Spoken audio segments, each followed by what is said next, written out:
អ្នកទាំងអស់គ្នាបើសិនជាពេលនេះអ្នកទាំងអស់គ្នាកំពុងតែចាប់ផ្ដើមធ្វើអ្វីមួយក៏ប៉ុន្តែអត់មានអ្នកណាជឿសោះសូម្បីតែប្តីអ្នកមានគុណឬប្រពន្ធឬបុគ្គលណាក៏ដោយដែលអ្នកទាំងអស់គ្នាស្រឡាញ់តែគាត់អត់ជឿសោះអ្នកទាំងអស់គ្នាត្រូវតែចាំថាបើសិនជាយើងធ្វើអត់ទាន់មានលទ្ធផលអត់មានបុគ្គលណាជឿយើងទេសូម្បីតែខ្លួនឯង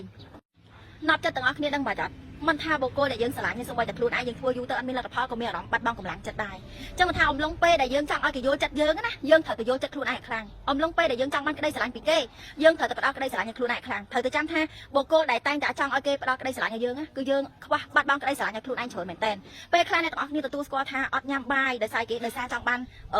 ការថ្នាក់ថ្នមពីគេការយល់ចិត្តពីគេការថែcareពីគេអញ្ចឹងទៅអាណិតគ្រូយីធីក៏បែបហ្នឹងដែរតែអំឡុងពេលដែលយើងធ្វើអញ្ចឹងណាយើងបាត់បង់តម្លៃជាខ្លួនឯងហើយអ្វីដែលសំខាន់យើងបាត់បង់ក្តីស្រឡាញ់ឲ្យខ្លួនឯងអ្នកទាំងអស់គ្នាចំណាំមើលបុគ្គលដែលរលួយបានច្រើននារីដែលខ្លាំងបុរសដែលខ្លាំងបុរសដែលរឹងមាំណាភាគច្រើនគឺគេឲ្យតម្លៃលើខ្លួនឯងខ្លាំងហើយគេផ្ដោតក្តីស្រឡាញ់ឲ្យខ្លួនឯងខ្លាំងមែនតើចឹងមិនថាអ្នកទាំងអស់គ្នាពេលខ្លះណាយើងចង់បានការថែcareពីគេការមើលថែពីគេការផ្ដោតតម្លៃពីគេ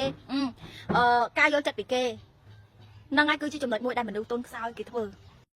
អត់ខុសទេមានស្នេហ៍ទាំងអស់គ្នាយើងអត់អាចបង្កើតអតីតកាលដែលល្អសុទ្ធបានទេមែនអត់មនុស្សមកដល់ចំណុចនេះទេយើងមានអតីតកាលដែលល្អនិងអត់ល្អដូចតែគ្នាហ្នឹងក៏ប៉ុន្តែបើសិនជាយើងដឹងថាអតីតកាលយើងអត់ល្អហើយយើងព្យាយាមកែប្រែទៅ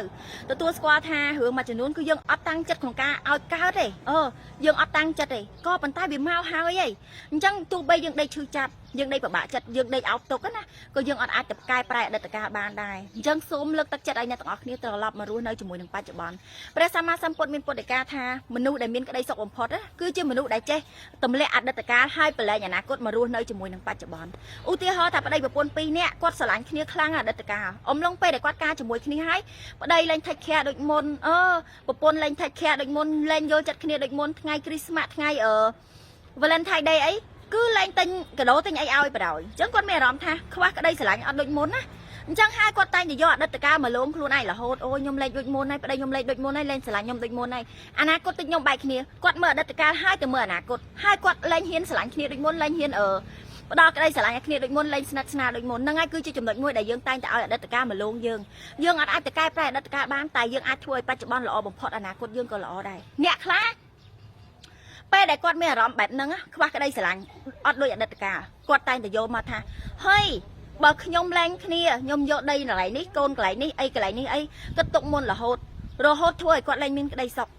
ទាំងដែលគាត់នៅជាមួយគ្នាគេជាមួយគ្នាញ៉ាំបាយជាមួយគ្នាឡើយគាត់គិតទុកមុនថាគាត់បែកគ្នា ABCD អញ្ចឹងទៅគាត់គិតអនាគតខ្លាំងពេករហូតដល់គាត់លែងមានក្តីសុខអញ្ចឹងមកថាអ្នកទាំងអស់គ្នាយើងអត់អាចយកលុយទៅទិញក្តីសុខបានទេតែយើងអាចបង្កើតក្តីសុខបានទទួលស្គាល់ថាហើយមានលុយបានមានក្តីសុខអ្នកគ្រូ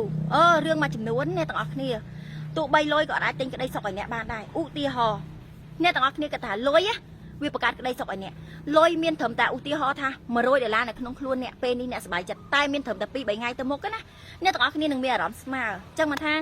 ជីវិតយើងជាអ្នកបង្កើតថាសុខក៏យើងជាអ្នកជ្រើសរើសទុក្ខក៏យើងជាអ្នកជ្រើសរើសអញ្ចឹងអ្នកទាំងអស់គ្នា